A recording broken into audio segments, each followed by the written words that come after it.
Assalamualaikum warahmatullahi wabarakatuh. Hai semuanya, kembali lagi dengan saya Rahmani Raudo dengan NPM 2108260153. Kali ini saya akan membahas blok psikiatri, yaitu delirium.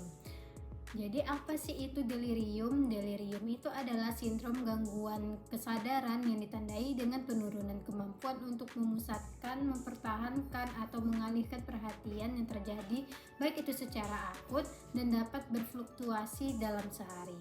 Etiologi atau penyebab dari delirium itu sendiri adalah metabolisme seperti hipoksia, hipernatremia, hipokalemia, insufisiensi ginjal dan dehidrasi, kemudian oleh zat-zat tertentu seperti pemakaian psikoterapi atau konsumsi alkohol. Kemudian ada yang disebabkan oleh penyakit tertentu seperti penyakit infeksi seperti meningitis, atau disebabkan oleh stres atau putusnya obat, atau karena keadaan tertentu seperti dehidrasi dan juga malnutrisi.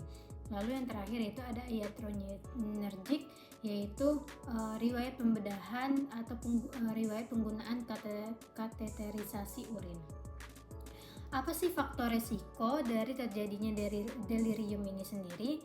Yang pertama itu faktor resiko terbesarnya itu umumnya terjadi pada laki-laki, usianya itu usia lanjut, yaitu usia di atas 65 tahun. Ada riwayat infeksi seperti infeksi saluran kemih atau riwayat penyakit pneumonia, demensia, atau ada riwayat keadaan tertentu seperti riwayat dehidrasi atau malnutrisi, dan riwayat penggunaan kateter urin. Bagaimana sih patofisiologi terjadinya delirium ini sendiri? Yang seperti patofisiologi terjadinya delirium ini dimulai dari etiologinya atau faktor pemicunya seperti stres yang dapat terjadinya perubahan metabolik pada tubuh, yang dimana nanti ini dapat memicu availabilitas pada asam amino di otak akan berubah yang sehingga dapat memodifikasi neurotransmitter pada otak, sehingga terjadinya sekresi pada sitokin. Nanti dari defisiensi neurotransmitter ACH dan berlebihan neurotransmitter dopamin, korteks prefrontal, thalamus anterior, parietal non dominan, korteks fusiform ini juga terlibat pada terjadinya kondisi delirium ini sendiri. Kemudian bagaimana sih menegakkan diagnosa delirium ini sendiri? Kita bisa menggunakan kriteria diagnostik berdasarkan dari DSM-5, yang dimana pada DSM-5 ini yang kita perlu perhatikan yang pertama itu adalah gangguan kesadarannya. Contohnya itu berkurangnya kejernihan kewaspadaan terhadap lingkungan, kemudian dengan berkurangnya kemampuan untuk memusatkan pertahanan dan mengalihkan perhatian, lalu perubahan kognitif seperti defisit memori atau pasiennya ini sering lupa, kemudian disorientasi, gangguan berbahasa, atau berkembang gangguan persepsi yang tidak lebih dijelaskan oleh demensia yang ada riwayat demensia sebelumnya pada pasien tersebut, yang telah terbukti dengan cara pemeriksaan sebelumnya.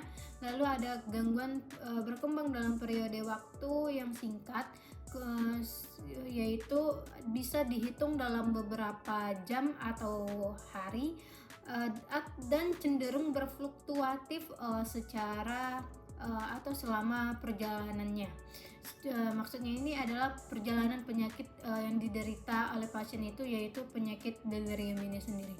Kemudian terdapat bukti yaitu dari hasil pemeriksaan, dari riwayat pemeriksaan fisik ataupun dari laboratorium, bahwa gangguan ini disebabkan oleh akibat fisiologis langsung atau dari kondisi medis umumnya dari sebelumnya. Kemudian Apa sih tata laksana yang akan diberikan pada delirium ini sendiri? Yang pertama, kita bisa berikan farmakoterapi sesuai dengan gejala yang dirasakannya. Jika pasien mengalami gangguan psikotik, kita bisa memberikan obat antipsikotik, diantaranya itu ada haloperidol, phenothiazine, olanzapine. Kalau pasien mengalami gangguan tidur seperti insomnia, kita bisa memberikan benzodiazepine. Benzodiazepine ya bisa diberikan yang short acting yaitu alprazolam, atau long acting seperti diazepam. Kemudian bisa juga diberikan, bisa kita lakukan tata laksana non farmako berupa menyediakan dukungan fisik, sensorik, dan juga lingkungan. Kemudian kita juga harus berfokus untuk mengatasi faktor penyebab dari delirium ini sendiri. Sekian yang dapat saya sampaikan pada video kali ini. Semoga dapat bermanfaat. Sampai jumpa pada video selanjutnya. Wassalamualaikum warahmatullahi wabarakatuh. Dadah.